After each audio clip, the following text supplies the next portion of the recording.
Jupiter. Gigantesque boule de gaz, Jupiter est la plus grosse planète du système solaire. 142 984 km de diamètre, soit plus 11 fois la Terre. Comme le Soleil, elle est surtout composée d'hydrogène et d'hélium.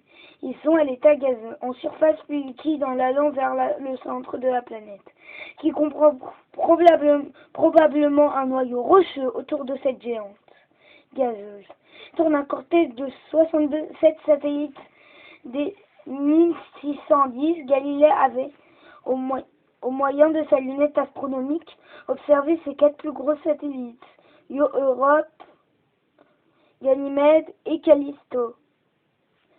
Une turbulence atmosphère. Diverses couches de nuages enveloppent Jupiter. Elles sont là à cause de fortes turbulences, tempêtes et ouragans. Aussi, la grande tache rouge d'un de ces gigantesques ouragans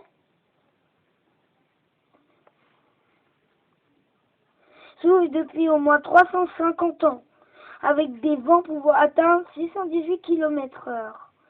Mais cette tache de 15-700 km de diamètre, aujourd'hui rétrécit de plus en plus. Sur Jupiter, où tout est démesuré par la foudre,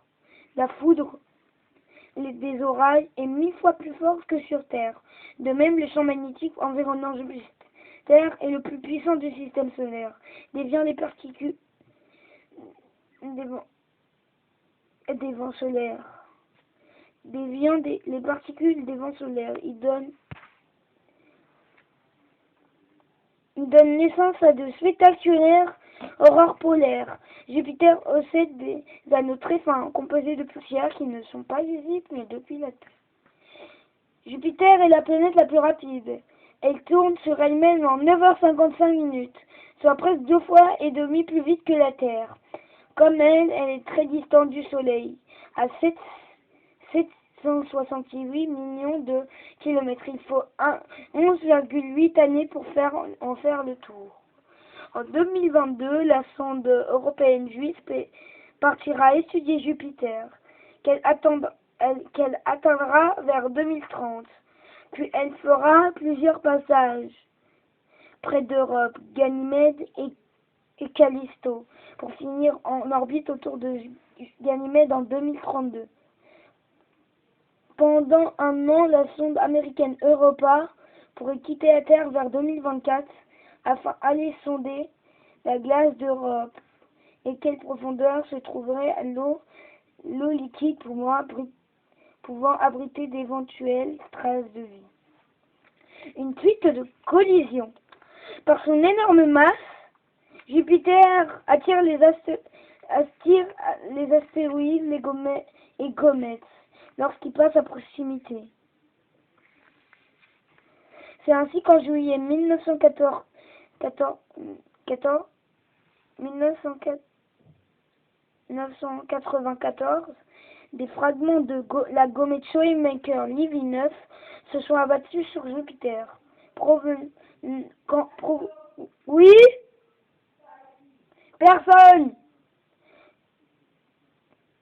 Provoquant boule de feu géante et panache de gaz, et laissant son atmosphère des taches sombres qui ont duré plusieurs mois, entre 2009 et 2016. 5 autres impacts avec des objets célestes ont eu lieu sur la géante gazeuse. Des satellites glacés. Jupiter est la planète qui possède le plus grand nombre de satellites. Europe, 322 km de diamètre, et un peu plus petit que la Lune, et entièrement recouvert de glace. Sa surface morcelée de plaques lui donne un aspect strié, selon les observations de la sonde Galileo, sur la banquise d'Europe. S'étendait probablement un immense océan d'eau salée. Ganymède et Callisto fait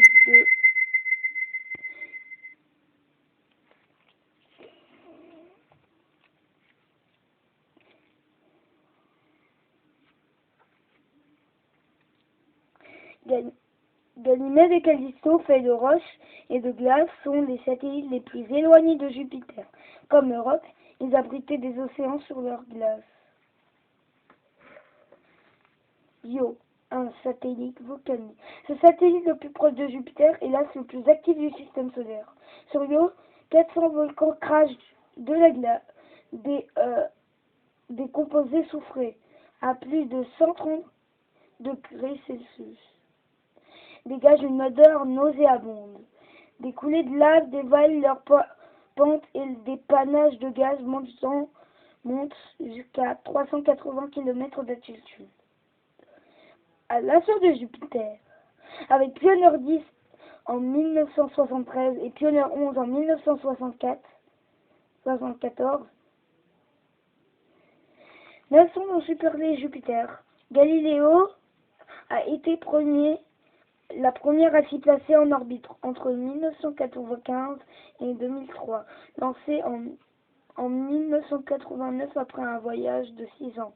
Elle a largué dans l'atmosphère de Jupiter un petit mollusque qui s'est enfoncé jusqu'à 200 km pendant sa chute. Le module a pu transmettre pendant 59 minutes des informations sur la température, la pression et la composition de Jupiter. Mais il est descendu dans une région sèche avec un peu de nuages, ce qui lui a pas permis de préciser les quantités d'eau présentes dans l'atmosphère de la planète. Il faudra donc attendre les résultats de la sonde Juno en 2011, satellisée autour de Jupiter en 2016. Juno plongera de son atmosphère pour s'y désintégrer en 2018.